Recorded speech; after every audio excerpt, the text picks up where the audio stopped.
ایک شہر میں ایک عجیب سا عرف تھا، عجیب سا اس کا ایک اصول تھا کہ ہر سال وہ اپنا ایک بادشاہ چنتے تھے، مگر اس کا طریقہ یہ تھا کہ جو پہلا دن سال کا ہوتا تھا، شہر کے دروازے میں جو سب سے پہلا بندہ داخل ہوتا تھا ارلی ان دا مارننگ، صبح صبح اس کو پکڑتے تھے اور اپنا بادشاہ بنا دیتے۔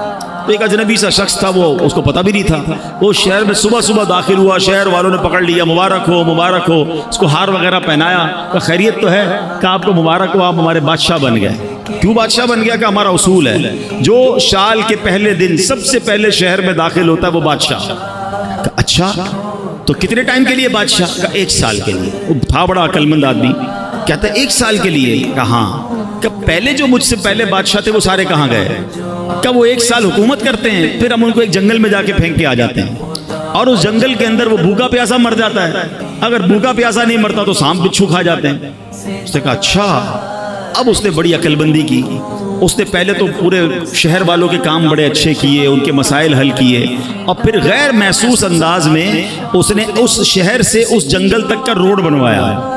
اچھا روڈ بن گیا تو وہاں اس نے لوگوں کو بسانا شروع کیا، آہستہ آہستہ کھانے پینے کی دکانیں بھی وہاں لگا دی۔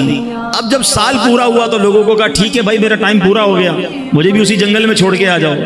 تو جو شہر کے بڑے لوگ تھے انہوں نے کہا آپ بڑے سمجھدار ہیں، آپ نے اس جنگل بیابان کو بھی شہر بنا دیا، ادھر بھی جناب اتنی رونق کر دی کہ ہم آپ کو ادھر بھی لے کے جائیں گے تو آپ کو کوئی پرابلم نہیں ہوگی۔ ہمیں ایسے ہی عقل مند بادشاہ کی ضرورت تھی، اب ہم سب نے مل کر فیصلہ کیا ہے آپ ہی ہمارے بادشاہ رہیں گے۔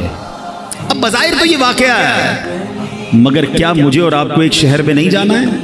مجھے اور آپ کو ایک اور دنیا میں نہیں جانا ہے جہاں سانپ اور بچھو بھی ہو سکتے ہیں؟ اللہ ناراض ہوا تو قبر میں سانپ اور بچھو بھی تو ہو سکتے ہیں نا۔ جہنم کی آگ اور جہنم کا عذاب کتنا خطرناک ہے، مگر ہم میں سے کون ہے جو اس جہان کو، آخرت کے معاملات کو آسان کرنے کے لیے یہاں سوچ رہا ہے کہ یار یہیں رہ کر میں آخرت بہتر کر لوں۔